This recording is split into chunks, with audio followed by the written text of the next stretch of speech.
আসসালামু আলাইকুম, স্বাগত জানাচ্ছি আরটিভি সকালের সংবাদে। আপনাদের সাথে আছি আমি পারভিন মিতু। চট্টগ্রামের রিয়াজউদ্দিন বাজারে একটি মার্কেটে ভয়াবহ আগুনে ৩ জনের মৃত্যু হয়েছে। এই ঘটনায় আহত হয়েছে আরও 2 জন। এতে পুড়ে গেছে কয়েকশো দোকান। গেল রাতে তামালকুন্ডু লেইনের মোহাম্মদিয়া প্লাজায় এই অগ্নিকাণ্ডের ঘটনা ঘটে। ফায়ার সার্ভিসের 9টি ইউনিট 4 ঘণ্টা চেষ্টা করে আগুন নিয়ন্ত্রণে আনে। ফায়ার সার্ভিস জানায় রাত 2টার দিকে মার্কেটের দ্বিতীয় তলার একটি মোবাইলের দোকান থেকে আগুনের সূত্রপাত হয়। মুহূর্তের মধ্যে পুরো মার্কেটে আগুন ছড়িয়ে পড়ে। 8তলা ভবনের নিচের 4 তলায় মার্কেট ছিল। ওপরের 4 তলা গুদাম ও আবাসিক হিসেবে ব্যবহার হতো। তবে আজ শুক্রবার সাপ্তাহিক ছুটির কারণে অধিকাংশ দোকান বন্ধ থাকায় ভবনে বেশি মানুষ ছিল না। অগ্নিকাণ্ডের কারণ ও ক্ষতির পরিমাণ নিরূপণে তদন্ত কমিটি করা হয়েছে।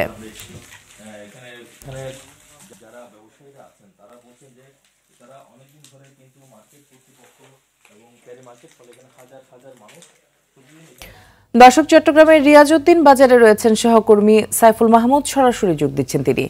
সাইফুল, আগুনের সূত্রপাত আসলে কিভাবে এবং ক্ষয়ক্ষতির বিষয়ে কি তথ্য রয়েছে আপনার কাছে? জি মিতু, যেমনটি বলেছেন, আসলে রিয়াজউদ্দিন বাজারের তামাককুন্ডি লাইন এলাকার একটি মার্কেটে অগ্নিকাণ্ডের ঘটনা ঘটে রাত 2টার সময়। এরপরেই ঠিক তার 20 থেকে 30 মিনিট পরে ফায়ার সার্ভিসকে খবর দেওয়া হয়। ফায়ার সার্ভিস এসে আগুন নির্বাপনের চেষ্টা করার পরে 9টি ইউনিট প্রায় 4 ঘন্টা চেষ্টা করে আগুন নিয়ন্ত্রণে আনে। এই ঘটনায় 3 জন মারা গেছেন এবং আরও 2 জন আহত হয়েছেন। যেই 2 জন আহত হয়েছেন তারা কিন্তু তাদের বাসার মধ্যে ছিলেন। তারা কিন্তু বাসার জন্য লাফিয়ে পাশের বিল্ডিংয়ে পড়েছেন, সেই জন্য তারা কিন্তু আহত হয়েছেন। এবং যেই 3 জন মারা গেছেন তারা কিন্তু আসলে অগ্নিদগ্ধ হয়ে মারা যায়নি, তারা মারা গেছেন আসলে ধোঁয়ায়। যেহেতু নিচে আগুন লেগেছে, উপরে ছিল গোডাউন, এরপরে ছিল আবাসিক। সেই আবাসিকে তারা অবস্থান করছিল। যখন ধোঁয়াগুলি উপরের দিকে উঠেছে আসলে তারা বের হওয়ার কোনো পথ ছিল না, দরজা বন্ধ ছিল, সেই জন্য কিন্তু তারা মারা গেছেন। এবং এখানকার যারা ছিল প্রত্যক্ষদর্শী তাদের কাছ থেকে আমরা সেটা জেনেছি। এবং এখানে যারা প্রত্যক্ষদর্শী ছিল তাদের সাথে বেশ কয়েকজনের সাথে আমরা কথা বলেছি। তারা জানিয়েছেন অগ্নিকাণ্ডের কিন্তু ধীরে ধীরে অগ্নিকাণ্ড হতে থাকে, কিন্তু এখানে এতই জিনজিল অবস্থা যে আসলে ভিতরে প্রবেশ করার মতো কোনো সুযোগ ছিল না। ফায়ার সার্ভিস যদিও এসেছে, তারা বলেছেন তারা কিন্তু অনেক কষ্ট করে অনেক ব্যাগ পেতে হয়েছে তাদেরকে আগুন নিবানোর জন্য।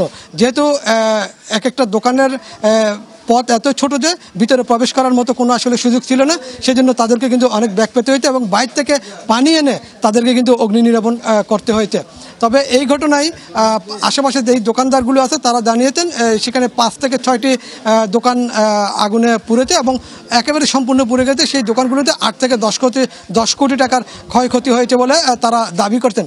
তবে এখনও পর্যন্ত মার্কেট কর্তৃপক্ষকে আমরা পাইনি, মার্কেট কর্তৃপক্ষ এখনও আসেনি। যদি মার্কেট কর্তৃপক্ষ আসে তাদের সাথে আমরা কথা বলে জানবো।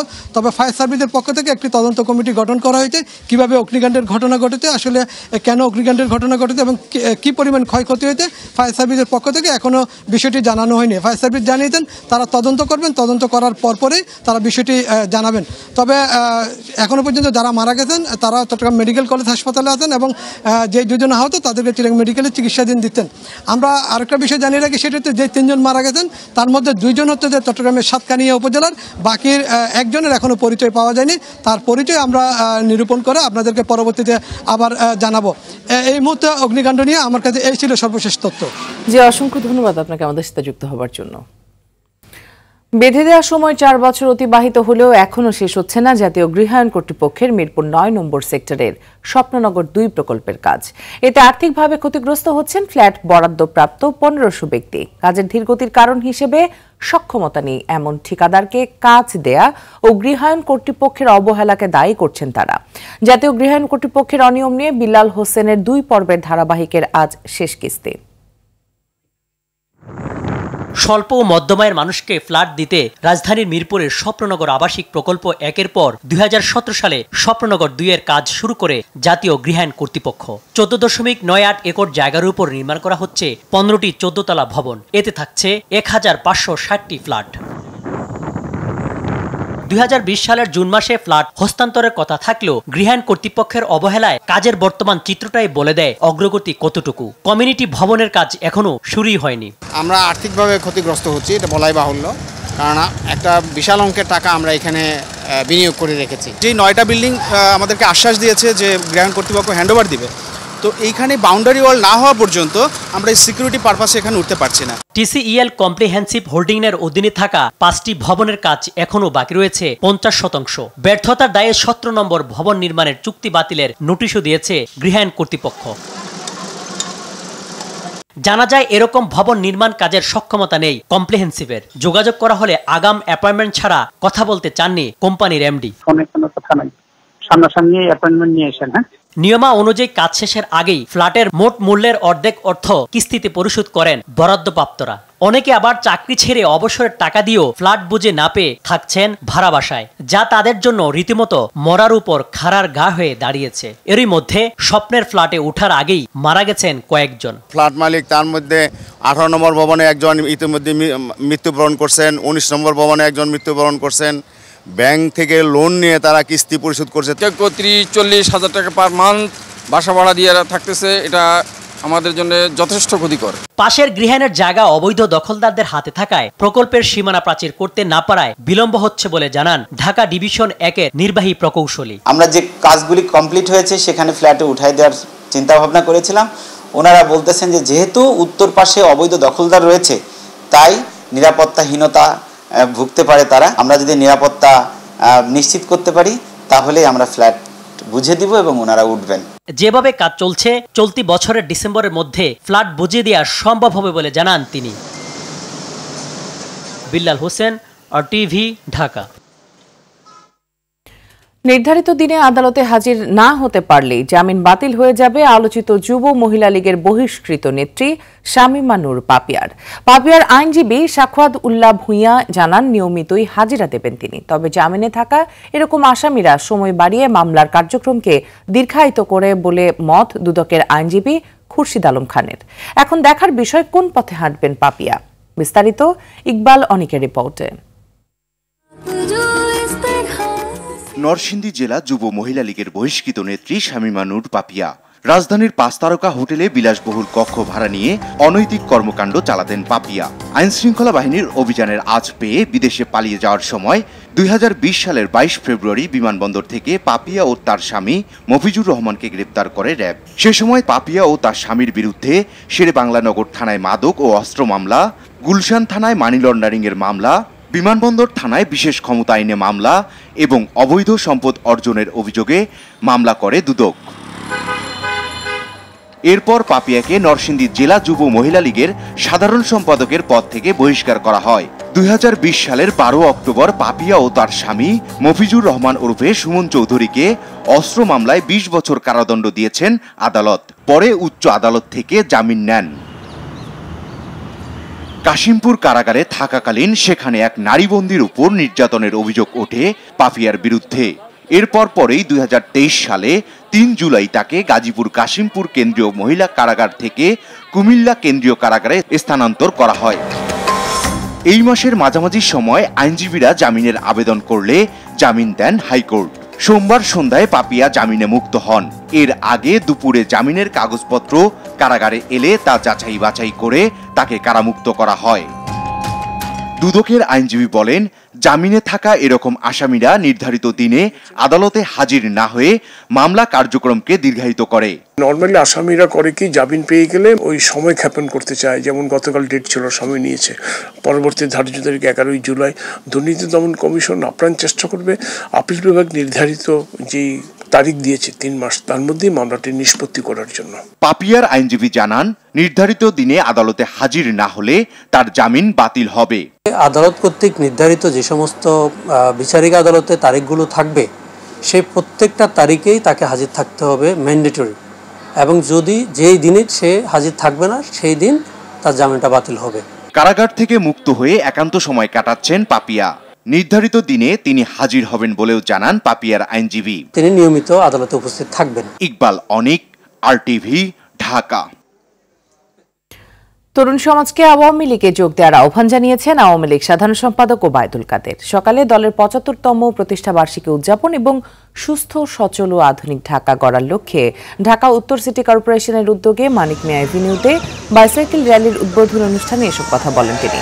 মন্ত্রী বলেন, তরুণদের উন্নয়নে কাজ করছে শেখ হাসিনা সরকার। বেকার তরুণদের কর্মসংস্থানে নির্বাচনী অঙ্গীকার পূরণ করবে আওয়ামী লীগ। এছাড়া ভারত বিরোধিতার নামে আজকে যারা আন্দোলনের ইস্যু খোঁজার চেষ্টা করছেন তারা আবারও ভুল পথে হাঁটছেন জানিয়ে সেতুমন্ত্রী জানান, শেখ হাসিনা যা করেন দেশের স্বার্থে করেন, দেশের স্বার্থ বিরোধী কিছু শেখ হাসিনা করেন না।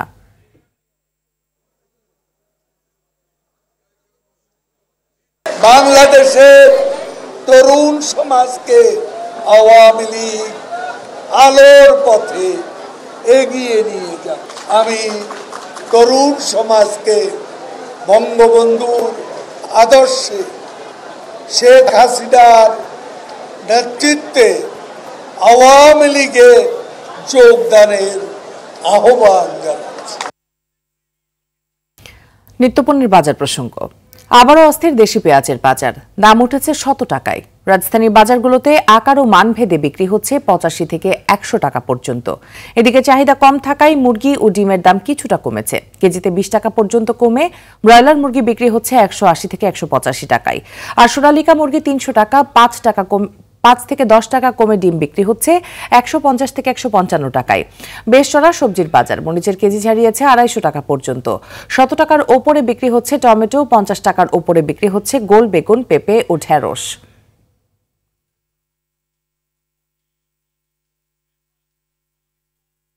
দর্শক, রাজধানী পলাশী বাজার থেকে সরাসরি যোগ দিচ্ছেন সহকর্মী সেলিম মালিক। সেলিম, পেঁয়াজ ও ডিমের লাগামহীন দামের বিষয়ে বিক্রেতারা কি বলছেন এবং বাজার নিয়ন্ত্রণে তদারকি রয়েছে কিনা আমাদের জানাবেন। মিতু, একটা বিষয় জানিয়ে রাখি, সেটা হলো যে কুরবানিদের পর কিন্তু বাজারের যে স্বাভাবিক অবস্থা সেটি কিন্তু এখনও ফিরে আসেনি। বাজারে আমরা আজকে দেখতে পাচ্ছি যে স্বাভাবিকের তুলনায় কিন্তু মানুষজন কম আসছে। এর মধ্যে বড় খবর হলো সেটা হলো কিন্তু মুরগির দাম, কিন্তু সব ধরনের মুরগির দাম বেশ খানিকটা কমেছে। এবং কোন মুরগির দাম কি পরিমাণ কমলো আমি একটু ব্যবসায়ীর কাছে জানতে চাই। আপনি বলবেন যে কোন মুরগির দাম কত ছিল আগে, এখন কি পরিস্থিতি? ঈদের আগের বাজার ছিল ব্রয়লার 220-230 টাকা ছিল, এখন বর্তমান বাজার 180। আর সোনালী মুরগি ছিল 350-360, এখন এসে পড়ছে 300। আর দেশি মুরগি ছিল 700-680, এখন এসে পড়ছে আপনার 600 টাকা দেশি মুরগি বিক্রি করা যায়, অরিজিনাল দেশি মুরগি। দাম কমার কারণ কি, এত পরিমাণ দাম কমলো? ঈদে সরকারি বা এমনি ছুটি, অনেক লম্বা ছুটি পড়ছে, তো ক্রেতা কম, মাল আমদানি বেশি, এর জন্য দাম কম।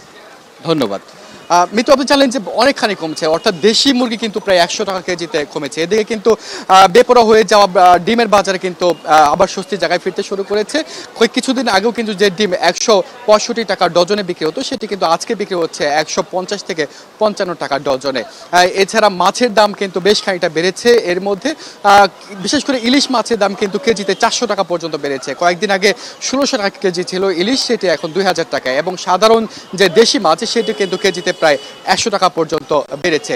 তবে আরেকটি আতঙ্কের বিষয়, সেটি কিন্তু আবার অস্থির হয়ে হচ্ছে পেঁয়াজের দর কিন্তু আজকে কেজি প্রতি বিক্রি হচ্ছে 90 থেকে 100 টাকা কেজি দরে, অর্থাৎ মান এবং আকার ভেদে, যেটি কয়েকদিন আগেও ছিল 80 টাকা কেজি দরে। এবং অন্যান্য যে বিষয় যদি বলি, যে সবজির বাজারে কিন্তু 50 টাকার নিচে কিন্তু সবজি আসলে মিলছে না বলা যায়। কারণ শুধুমাত্র আমি এই পলাশী বাজারে দেখছি যে 50 টাকায় শুধুমাত্র পেঁপে পাওয়া যাচ্ছে, আর অন্যান্য প্রায় সব সবজি 50 টাকার উপরে, 100 টাকা এবং 250 টাকা কিন্তু উঠে গেছে মরিচের দাম। তো মিতু, এই ছিল আমার কাছে এই সপ্তাহের বাজার দরে হালচাল।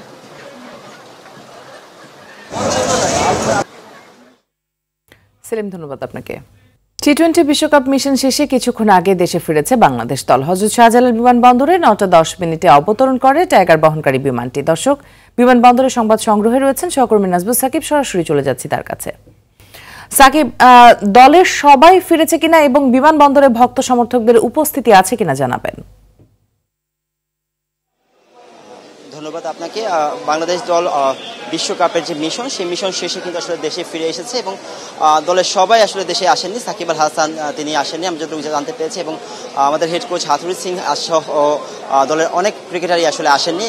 কারা এখনো এসেছেন এবং কারা আসেননি সেই বিষয়টা আসলে আমরা পরিষ্কারভাবে জানতে পারিনি। বিসিবি থেকে এখনো আমাদেরকে সেই বিষয়টা সম্পর্কে পরিষ্কারভাবে জানানো হয়নি। সকাল 8টায় ফ্লাইট ল্যান্ড করার কথা ছিল বাংলাদেশ দলে, কিন্তু বৃষ্টির কারণে আকাশ মেঘলা থাকায় ফ্লাইট বেশ কয়েকবার ডিলে হয়েছে।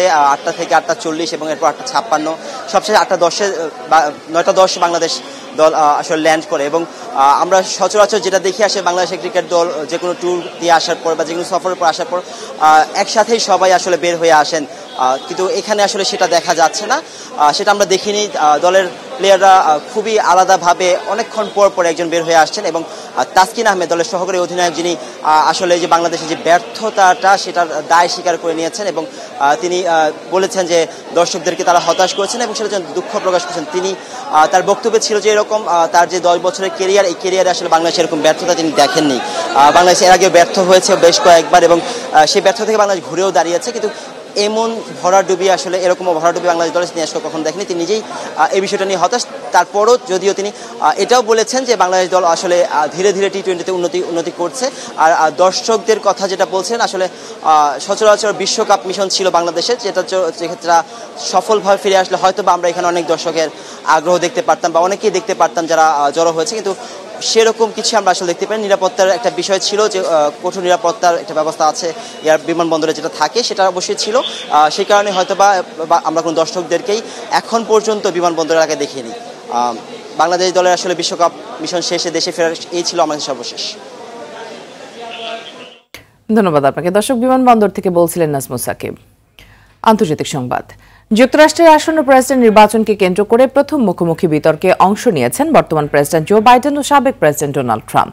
বাংলাদেশ সময় আজ সকাল 7টার দিকে CNN এর আটলান্টা স্টুডিওতে শুরু হয় এই বিতর্কে একের পর এক আসতে থাকে বিভিন্ন ইস্যু, চলতে থাকে একে অপরকে ধরাশায়ী করার চেষ্টা। ফারুক হোসেনের রিপোর্ট। 4 বছর পর প্রথমবারের মতো মুখোমুখি বিতর্কে অংশ নিতে মঞ্চে উঠেই অনেকটা বৈরী আবহ তৈরি করেন বর্তমান প্রেসিডেন্ট জো বাইডেন ও সাবেক প্রেসিডেন্ট ডোনাল্ড ট্রাম্প। মঞ্চে উঠলেও প্রথা অনুসারে করমর্দন করেননি তারা। শুরুতে আসে অর্থনীতি ইস্যু, এরপর একে একে গর্ভপাত অধিকার, কর, স্বাস্থ্যসেবা এবং আফগানিস্তান থেকে সেনা প্রত্যাহার নিয়ে বিতর্কে জড়ান বাইডেন ও ট্রাম্প। নির্বাচনে ডেমোক্র্যাট প্রার্থী বাইডেন ইসরায়েল গাজা যুদ্ধ নিয়ে প্রশ্নের মুখোমুখি হন। উত্তরে বাইডেন বলেন, একমাত্র হামাসই এই যুদ্ধের অবসান চায় না, হামাসকে নির্মূল করতে হবে উল্লেখ করে বাইডেন ইসরায়েলের প্রতি তার জোরালো সমর্থন পুনর্ব্যক্ত করেন। রাশিয়া ইউক্রেন ইস্যুতে ভ্লাদিমির পুতিনকে যুদ্ধাপরাধী উল্লেখ করে বাইডেন অভিযোগ তোলেন পুতিন পুরনো সোভিয়েত সাম্রাজ্য আবার প্রতিষ্ঠা করতে চান। প্রথমবার এই প্রশ্নটির উত্তর এড়িয়ে যান ট্রাম্প। পরে নির্বাচনে জিতলে ইউক্রেনের যুদ্ধ থামাবেন বলে উল্লেখ করেন ট্রাম্প। অভিবাসন ইস্যুতে ডোনাল্ড ট্রাম্পকে আক্রমণ করে বসেন বাইডেন। তিনি বলেছেন, ট্রাম্প প্রেসিডেন্ট থাকাকালে মায়েদের কাছ থেকে শিশুদের আলাদা করেছিলেন, যেটি সঠিক উপায় ছিল না। বিতর্কে অপ্রীতিকর পরিস্থিতি এড়াতে একজনের বক্তব্য দেওয়ার জন্য বরাদ্দ সময়ে অন্যজনের মাইক্রোফোন বন্ধ ছিল। এর আগে 2020 সালে বাইডেন ও ট্রাম্পের প্রথম বিতর্কের সময় এ নিয়ে বিশৃঙ্খলা দেখা দিয়েছিল। ফারুক হোসেন, RTV।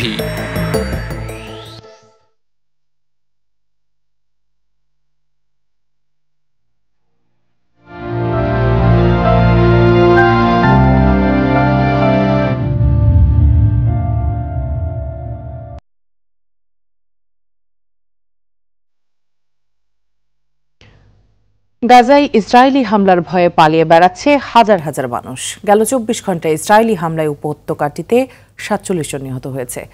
এসব হামলায় আহত হয়েছে আরও অন্তত 52 জন। এতে করে উপত্যকাটিতে নিহতের মোট সংখ্যা ছাড়িয়ে গেছে 37,765 জন। উদ্ধারকারীরা পৌঁছতে না পারায় এখনো অনেক মানুষ ধ্বংসস্তূপের নিচে এবং রাস্তায় আটকে পড়ে আছেন বলে জানায় গাজার স্বাস্থ্য মন্ত্রণালয়। এদিকে ইসরায়েলকে অবশ্যই আন্তর্জাতিক পর্যবেক্ষকদের গাজায় প্রবেশ করতে দিতে হবে বলে মন্তব্য করেন জাতিসংঘের বিশেষ দূত ফ্রান্সিসকা আলবানিজ। এছাড়া যুক্তরাষ্ট্রে জো বাইডেন ও ডোনাল্ড ট্রাম্পের নির্বাচনী বিতর্কেও আলোচনা হচ্ছে ফিলিস্তিন নিয়ে।